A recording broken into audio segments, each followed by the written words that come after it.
Good afternoon, good day, and welcome to the business brunch. Nothing to see here. No, do stay with us. Shall I take this off? I don't know. I quite like it. Keep it on. Keep it on. Can you hear me? Yeah. Yes, we can hear you.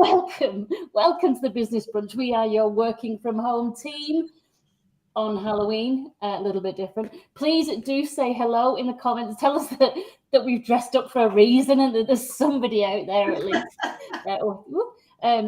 Turn on the chat so I can see.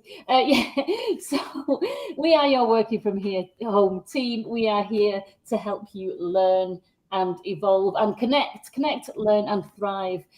So do connect with each other. We hope in the next 45 minutes or so to give you information that will help you in your professional life, but also in your private life too. So can you take me seriously with this? No. Shall we? Oh goodness me!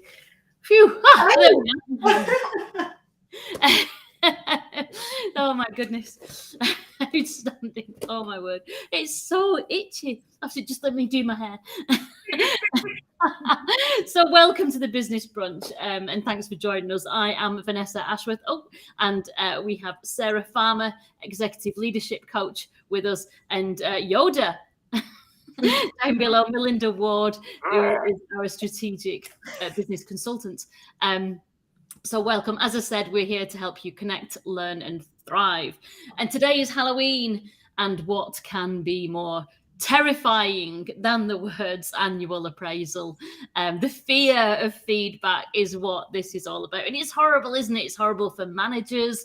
It's horrible for employees. And so Sarah is going to impart her wisdom, and we're going to discuss that. We want you to join in and give us examples of where you've had feedback, whether it's been a good experience or a bad experience. I think it's often negative, isn't it? I think, and maybe this is something you'll look at, but as Brits, I mean, I know that we have an international audience, but as Brits, we have a tendency to be quite negative, and we're not good at giving compliments, are we? So maybe we'll look at that as well. But do say hello in the comments. I can see some of the comments coming in. Do give us examples of feedback that you've received, whether it's been a good or bad itchy. Whoa. And you're going to take that off. Make sure there's something underneath, please. Yeah, no, I won't, but I am dressed underneath. Nice and warm for winter. And also we'll say hello shortly and tell us about your weekends. So actually we've got a few people saying hello. So why don't, Melinda, you do that? Go through that. Then we'll talk about our weekends, and then we'll get into the subject matter. Can you We've got Danny saying that there are strong John Belushi, but revised later to Jim Belushi, in Trading Prices vibes from Vanessa, which is going to confuse people who've joined after you changed your look. But I need to keep doing this every so often. Hello, yeah. We have greetings from Pittsburgh, Pennsylvania, from Kimberly. Thank you, Kimberly. And we have hello from London from Chris. Hello, Chris. Hey, Chris. Thanks for joining us. And also, in addition to what Vanessa's just suggested, say hi and everything else. If you've got any questions about feedback, I know not everybody is trained to give it, or they have been and they may have forgotten some of the salient points, as we all do as we go through life. So what questions have you got? I'll see if I can answer them as well. I will do my best.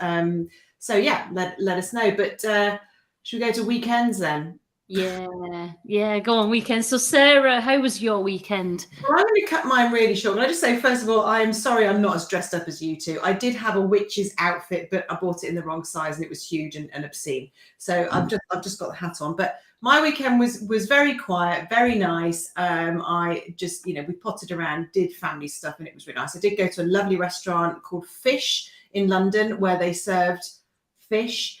My daughter said, what do they serve on the menu? I was like, chicken. I mean, they did serve a bit of chicken too. But my weekend was very quiet compared to both of yours. So Vanessa, I'd just like to start with a very happy birthday to you.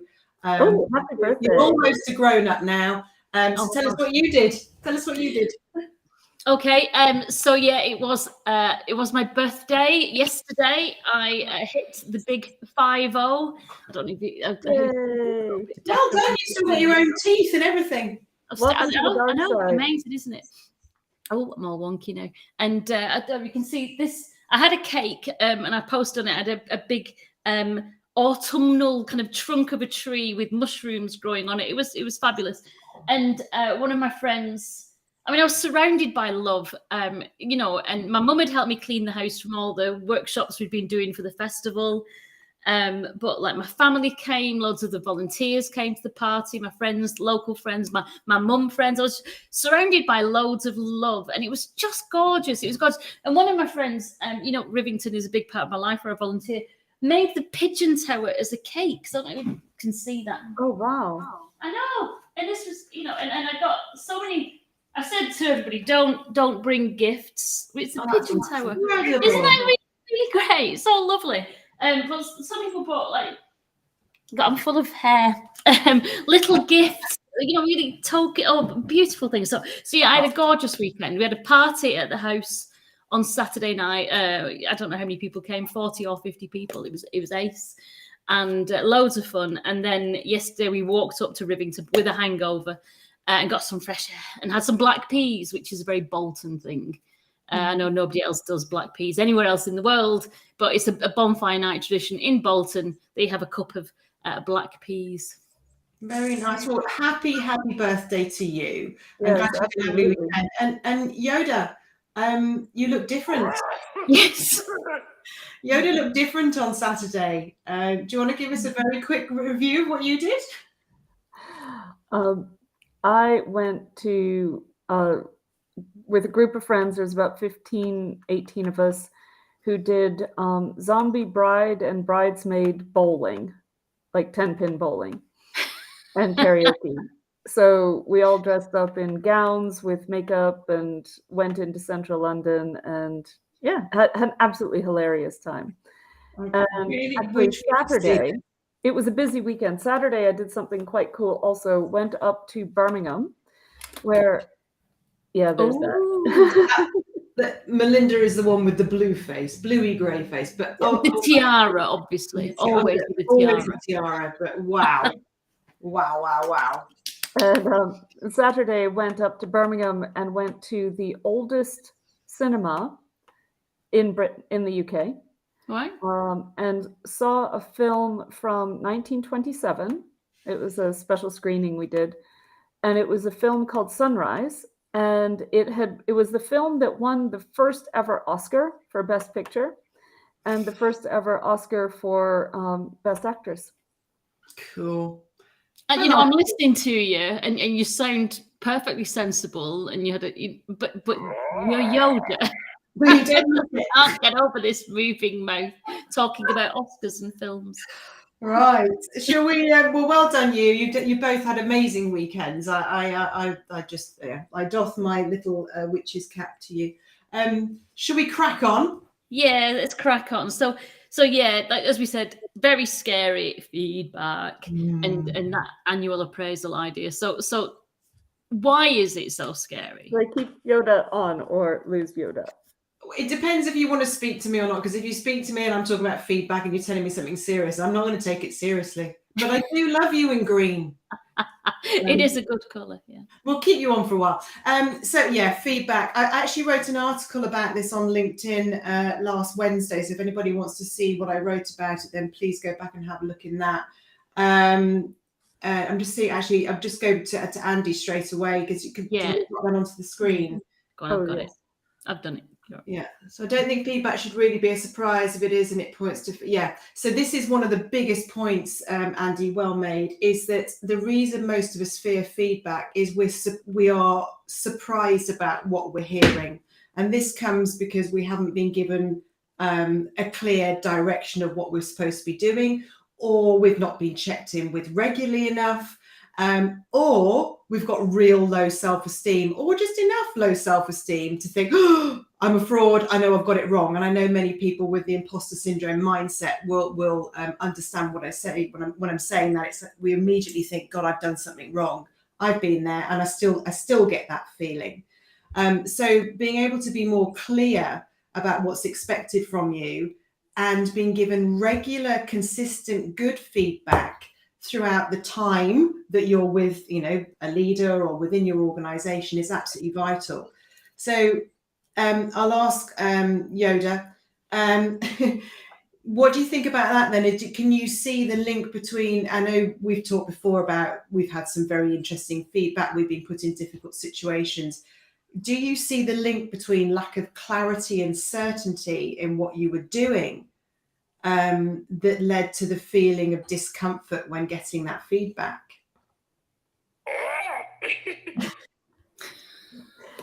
I might have to go to the gorilla instead. Definitely. I think that it's the uncertainty. I mean, it's one thing if you've kind of not, completed a task or not done something, right? Then you could say, okay, legit, I expected this feedback. It's not great. Things happen. And how can we fix it? Oh, sorry. But what is better, and or what I think makes the most stress is when people feel like they're being blindsided or blamed for something that they didn't have clarity on, and like, well, why are you telling me this? I didn't know I was supposed to do this. There was no clear guidance here. More to Andy's point, it shouldn't be a surprise. Absolutely. And there should be, those clear objectives. And also we can deal a little bit with, I think, that fear of failure that we've been talking about, where if people have a fear that if they don't do something perfectly, they might lose their job or whatever, then that's going to make feedback all the worse. But if you're encouraging a culture of innovation and trying things, as long as they're being tried with the right support and the right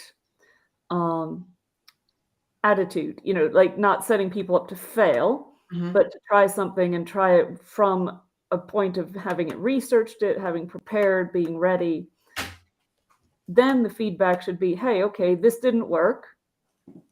What didn't work? Let's figure this out. And that can be, ideally, feedback should be collaborative, not a one-way dump of negativity. So good points, well made. There's one thing I say in the article is that feedback is just feedback. People go, oh, I don't like giving negative feedback. Well, if feedback is done right, it is just feedback. It's not negative or positive. It's just future focus, helping somebody develop. And the whole point of it is that our intent when we're giving it is to help someone see what they're already doing brilliantly or well enough, and to help them think of ways to do things even better next time if they wanted to. I think we mix up giving feedback with giving, having a difficult personal development plan type conversation because someone's done something wrong. That's a coaching and development conversation where you give feedback within that. But the intent is, I'm giving you this feedback to help you. One thing that we often forget to do is to give people positive feedback. I'm going to call it positive and negative now, but the real easy feedback to give is, hey, Vanessa, I saw you doing that thing today. I thought you did it brilliantly. And we don't stop there, though. We carry on with, tell me why you did that. Why did you choose to do it that way? And then Vanessa can explain why she did that and why she did it that way, because Vanessa, funnily enough, is just doing what she thinks is right and hasn't necessarily linked that with being very good, which means it's not repeatable, it's not embedded as good. So we're missing out on these wonderful opportunities just to go, hey, I noticed you do that. It was great. There's some comments from that have come in on that point. I was going to say, we've got, Chris is saying he's picked up a number of models along the way to aid in feedback, such as GROW. But it's rare that he's had it delivered in that way. So I think there's definitely a need in the business world for learning and guidance around, how to give good feedback and what are models such as GROW. And how to Can I answer that as well with some myths that go underneath that? It's a really good point that Chris has made. There's lots of models you can use out there. Grow is a really good one. But actually, if we just remember that our role in life, if we're leading people or if we're giving people feedback, is there the right intent, which is to help people be the best they can be. That's the first thing. If we really, really believe that, and we really try to do that, whatever comes out of our mouths next is usually a lot better. There's a lot of myths that grow. The reason people get trained and don't use it is well, it's really common that happens. And the classic myths I've heard, I'll be interested to see if anyone's got any more, is people say to me, I don't have time to give feedback. Well, of course, my answer is you don't have time not to give feedback, because the amount of time we waste solving problems that have occurred because we haven't given feedback in a timely or appropriate manner is just astronomical in comparison to the time it takes to give feedback. Feedback isn't something else you do. It's just part of your conversation. And when it becomes part of what you do, you don't need any more time to do it. It's just part of your conversation instead of just focusing on the other stuff, which may not be as valuable. Jump in there, sorry, I wanted to say, because I don't know Grow, so I've just Googled it. And so Grow is goals, reality, options, and will. So that's interesting. I like that. And then the whole idea that you don't have time for feedback. And that's this whole timing bit, I'm sure you'll come back to. Waiting for the annual appraisal. It should be all the time, shouldn't it? It's making time all the time for recognizing great behavior, recognizing results, recognizing good work and valuable contributions, and also then noticing when someone's out of sorts and someone isn't doing what they usually do, or doing things well. It's a recognition of all things, isn't it? And it is. I'll come to Danny's comment in just a second, but just a quick story. I remember my first experience of having to give feedback and to these annual appraisals where people's bonuses matter, are dependent on it. The way they feel depends upon it. The way they're not just their bonus, but whether they get a bigger pay rise than other people depends. It's all part of that bell curve. Yeah. And I had my first absolute disaster, which made me realize how to do it right, which was I knew one of the team I picked up was underperforming. And because she hadn't been with me that long, I did not have a conversation with her about that. I just let it go. I thought, well, I'll deal with it when she comes to the end of year review. And then all hell breaks loose. It breaks loose because I'm anxious, because I don't want to give that feedback. And I know I'm going to say, I'm sorry, but you're not in the top part of the performance curve, which means you'll get this. She knew she'd been underperforming and was going to try and talk me out of it. It was awful, absolutely awful. But what was really interesting from that is we both had a massive learning experience. Was she knew she could have piped up earlier and asked for help earlier. She actually needed help. And I should have had that conversation much, much sooner and much more regularly. And when you see leaders who do this and don't make it, I think someone said, maybe we don't have it as a timeline thing, is that if you constantly give feedback, there is no surprise. And it's when we're surprised or under pressure, we go into this threat state of mind, which makes us fight or flight. And we cannot operate very well and communicate and problem solve when we're feeling like that, because our cognitive function's all screwed up.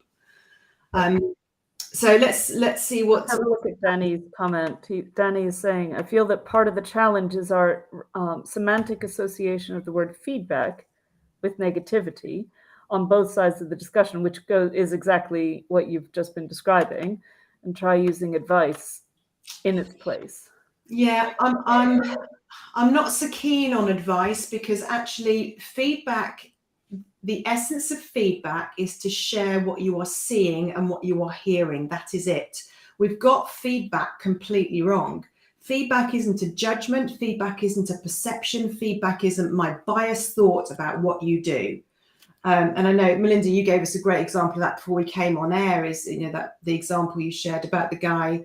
Well, I'll let you share it in a second, because it's a really good example of this. But it's not about giving advice. It's, I saw you do this. I noticed you did that. I heard you say this. It's pure fact. What we tend to do is give fiction, which is our own interpretation of what we've seen, which means we're giving judgments and we're giving a biased view. So Danny's also said, ask for feedback and create a critic, ask for advice and create a partner. Yeah, it's a partnership. Even the word critic is hard, isn't it?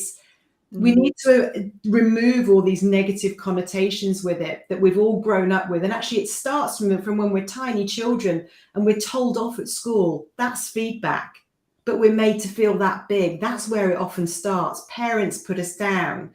I'm not saying mine did, but parents can put us down. Carers, friends, all the things that happen to us that put us into this I'm not so good mindset, bit of the imposter syndrome stuff coming in there possibly. But we fear being told off, being told we're wrong. There's a lot of stuff coming through, but Melinda, just very quickly, that I don't know if you feel, is it appropriate to share that bit of feedback you gave us before we started about the guy? The new manager one. Yeah. Yeah.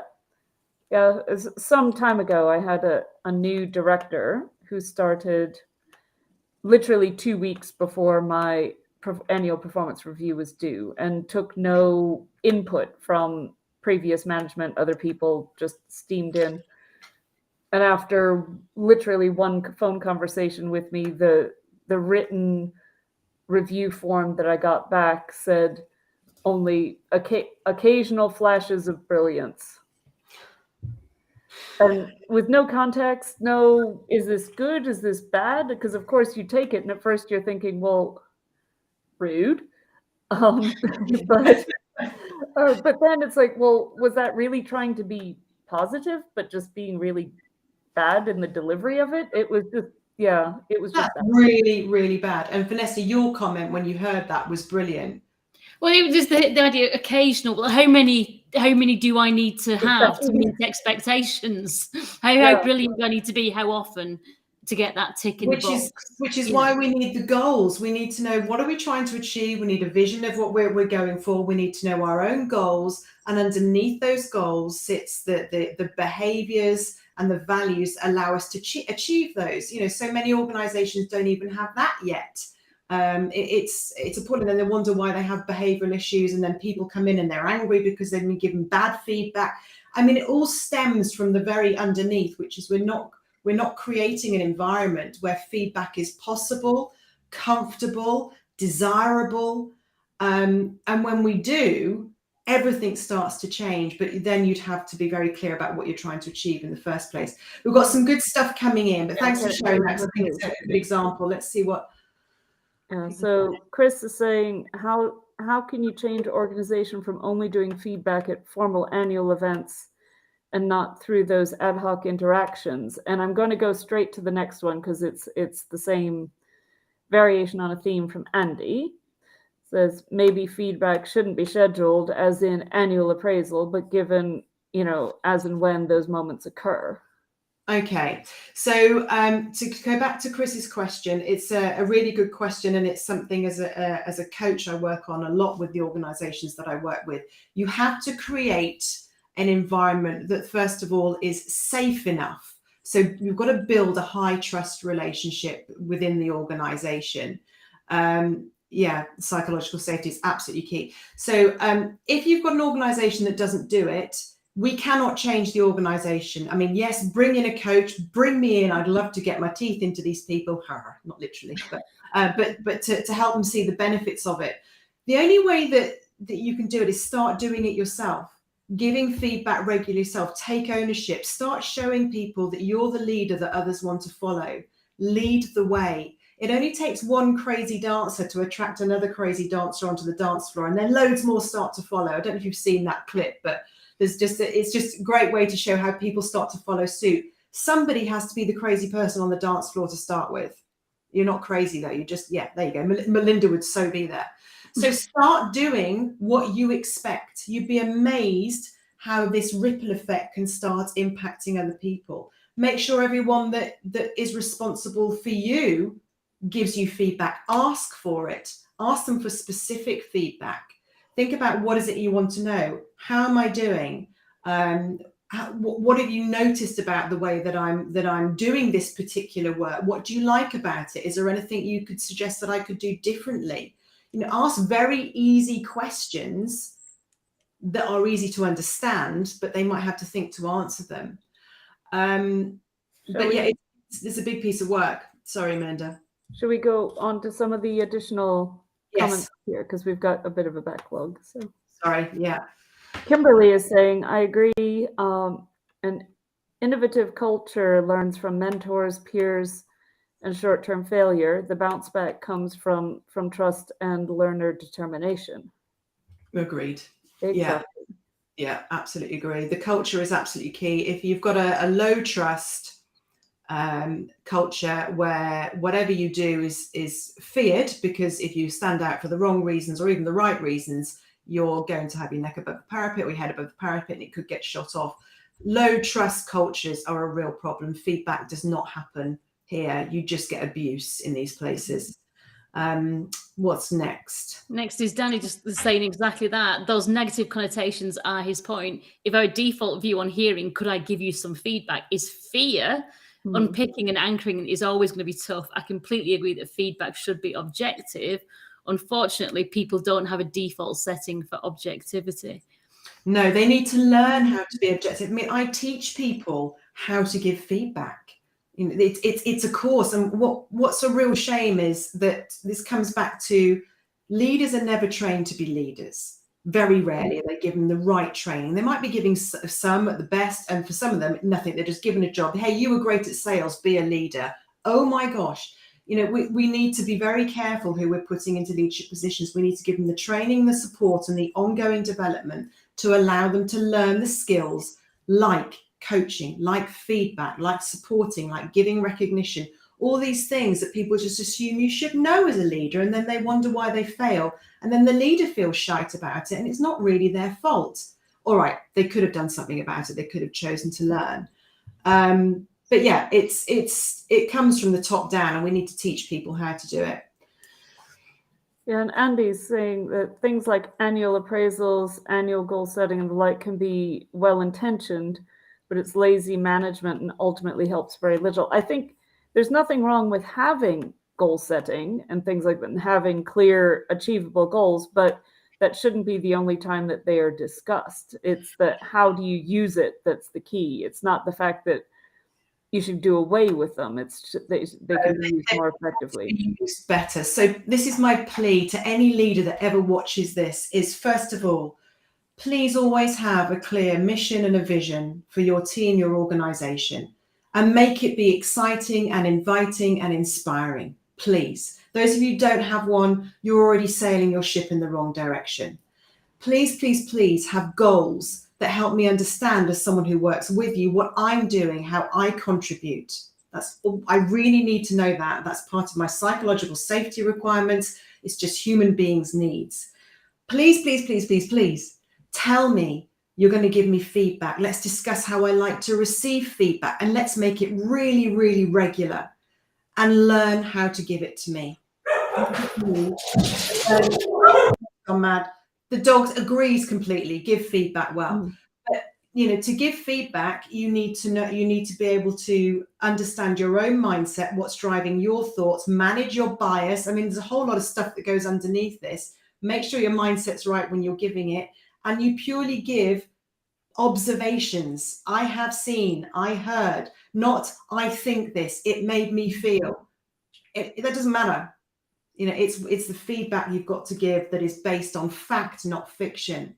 And please, please, please give me the recognition that I deserve as regularly as possible, the way that I would like it, that matters to me, and give me the support that I need to help me be better.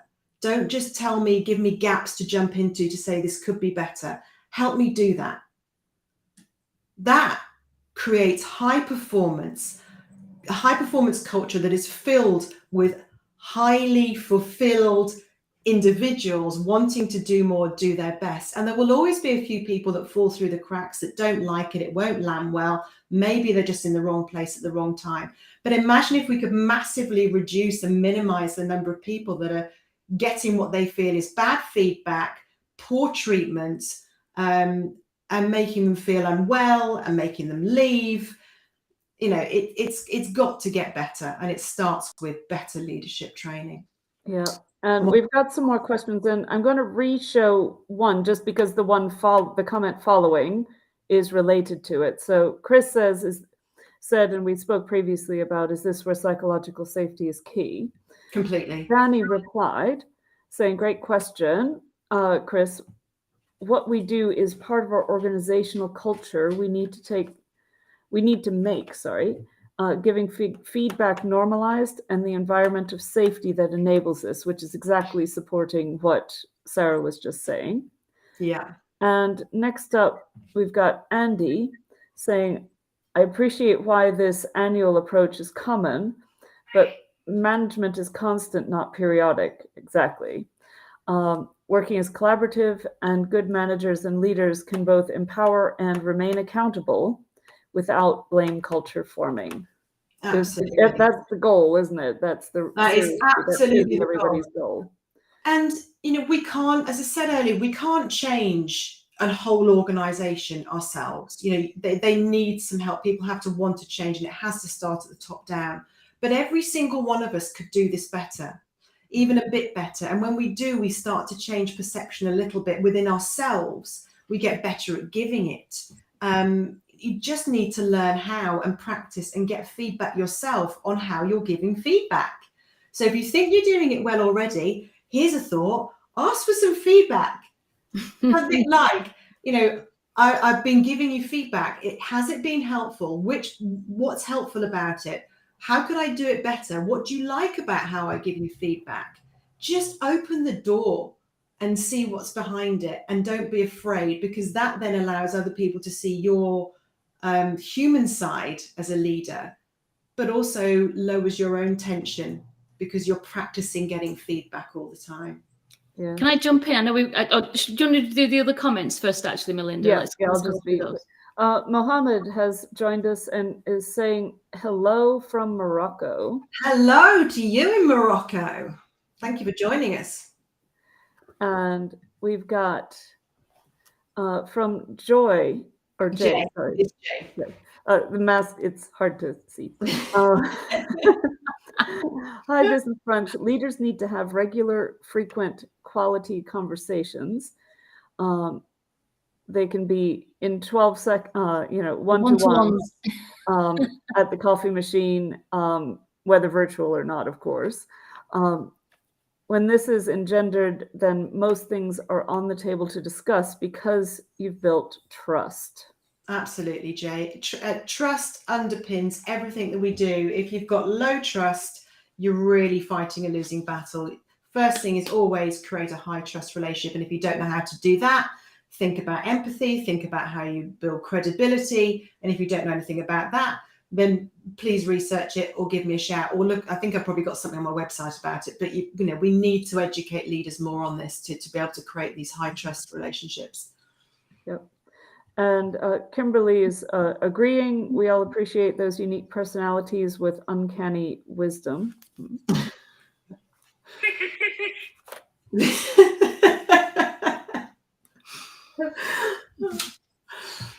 you want to read this one, Vanessa? Yeah, go on. So Jay, just in case Melinda can't see, yeah. Even more powerful is that when you ask someone to self-appraise on a project or a piece of work, that's a good idea. What do they think?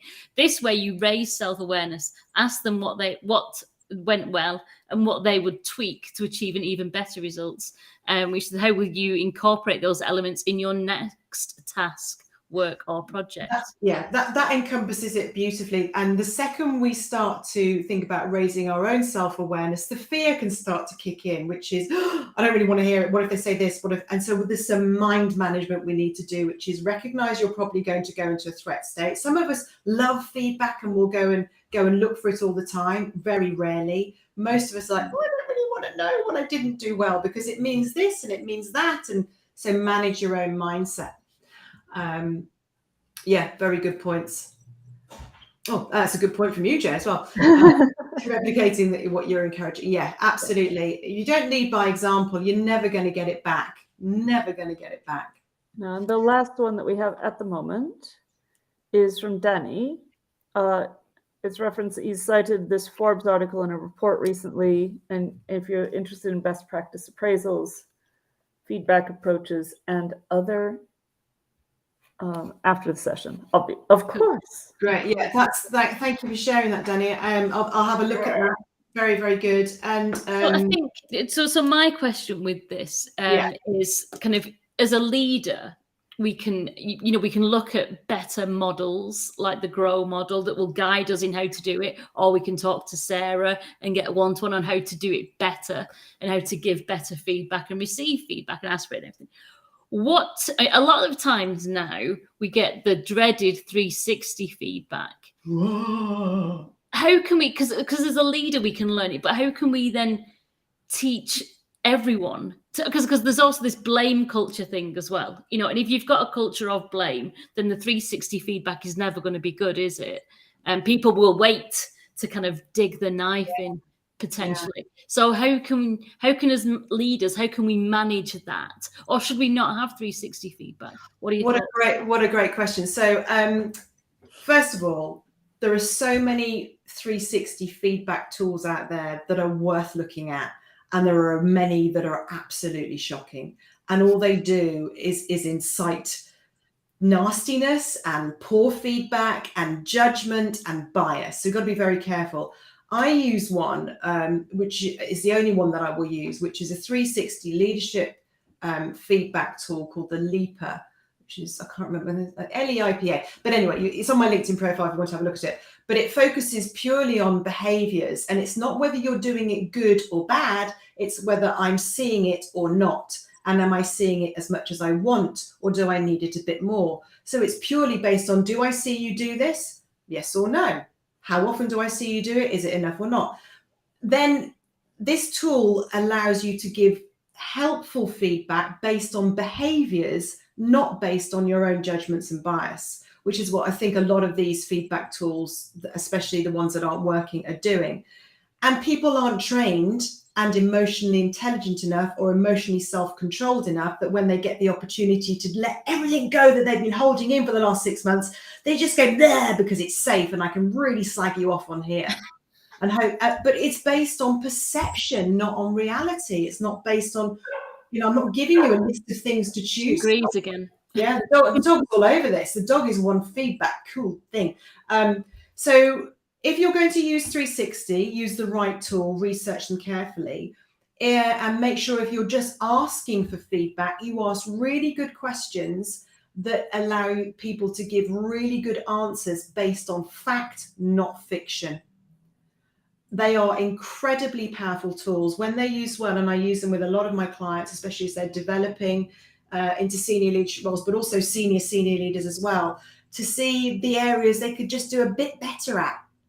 Because if you don't want to grow, you shouldn't be in a leadership position. If you don't want to be better all the time, you shouldn't be in a leadership position, because that's your job, is to inspire other people to be better all the time.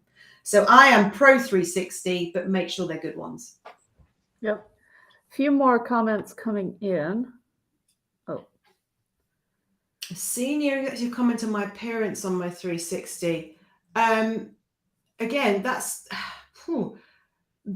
I mean, they just shouldn't be doing that on a 360. That's a one-to-one conversation. If there's anything that I mean, if there was something really wrong with your appearance, if you're turning up dressed up as a fairy and you're going to a really serious business environment, or a gorilla or Yoda on a very serious business front, you might want to give people feedback to say it's not appropriate. But there is a way to do that, which is not in a 360. It's hell. That's awful.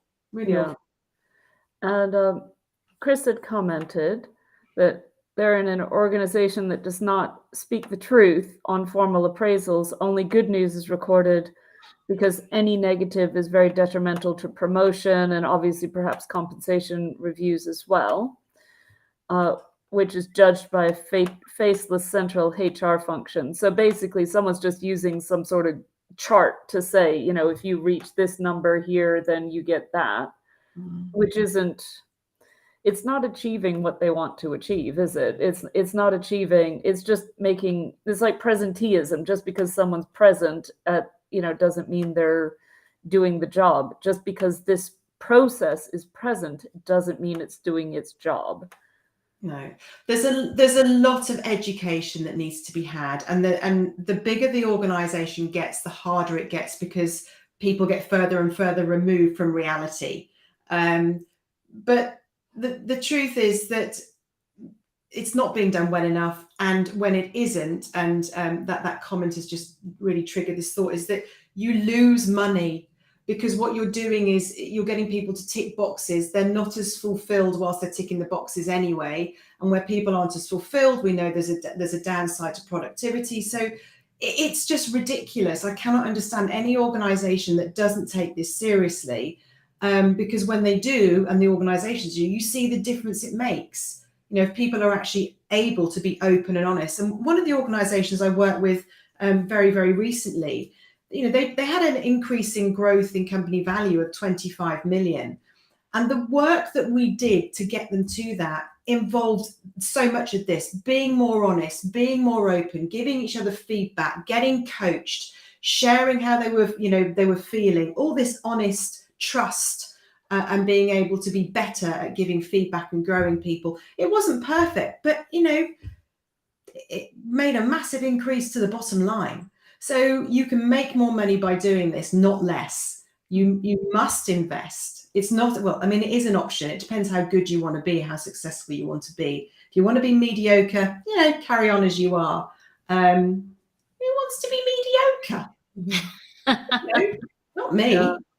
And Jay is definitely supporting the idea of training people before using 360 and make sure it's safe. Yeah. It shouldn't be like basically or the majority of Twitter, which is ways of flagging people off anonymously, which I've seen happen in 360s as well, is that, you know, there's personal gripes are anonymously aired in 360s, which is inappropriate and not helpful, and, you know, just kind of makes the process be resented as well, which is not what it should be doing. It is not the purpose of a 360 to air personal grievances. That should be done outside of that. The 360 should be, here's what you're doing well, or here's some things that you could do better. Here's some stuff that I notice you're doing. I'd like a bit more of that or a bit less of that. And this will make me feel better and do my job better. But there is nothing about how you look, necessarily your personality. You know, maybe there's some things in there about your communication style, possibly, but if that's what you're getting feedback on, then be prepared to get that. But, you know, the 360 that I use, people have to choose between 8 and 10 people to feedback on them. They have to go and have a conversation with them, explain why the feedback is happening, what they expect, what will happen next. They're made to feel much more comfortable as to what they're going to do in that feedback. So when it lands on their desk or in their inbox, they don't go, oh, good, this is an opportunity to slag you off. Or, oh my God, I can't really say what I really think. Yeah, there's so much to this. There is. I like the 360 that you actually, the leader would actually talk to the person and not just send an email and a form. Because that's like as you were saying at Yoda, Melinda, that it can be a bit kind of anonymous, can't it? So I think if you have to actually give your feedback physically, face to face, then I think people would be less biased and wouldn't use it as much as you know, a way to point blame or as a vendetta, basically. Yeah. There's been some definitely support for Jay in the comments, and in the interest of time, because we only have 1 minute left, I'll throw to Andy, who has said he has to bail early, but this has been a great session again. Lots of wisdom from both the panel and in the comments. So absolutely, yeah. Thanks, everyone. Any final thoughts, Sarah, in our last minute on this very deep topic? Yeah, I would say there's a huge amount to this, and I would just be the person that you wish was giving you feedback. So give the feedback, do it well, learn to do it better, inspire other people to do it, make it safe. And the more of us that start to do it better and better, the less it becomes the bigger, scary thing. And go and read the Forbes article that Danny's put on. Read my article that I put on LinkedIn last week. And that should give you some real good tips and advice on how to do this if you're not sure whether you're doing it quite well or not. And of course, always get in touch if you need any more help. But can I just say a big thank you to everybody that's contributed, asked questions, shared their thoughts. Jay, you've been really vulnerable. Thank you for sharing that. Yeah, let's just get better at it. Let's. Wonderful. Thank you very much. Really informative session. I really enjoyed it. I've loved working with Yoda this week. I kind of feel bad that I took my mask off, so I thought I'd better put it on for the last minute. Just very quickly before we go, next week is our first birthday. Is it? We have been going for 12 months, and I would like to, for those people that keep coming back and regularly support us, we love you. Thank you so much. Danny, Andy, Kimberly, I know you're in a lot. Chris has been in a few times. Jay's been in a few times. And anyone that's watching on replay, please say hello. So next week, we need to think of something special to do because it's our first birthday. Right, we shall think about that. Fabulous. See you all next week, everyone. And have a fabulous week. Bye. Thank you for joining us. Bye-bye.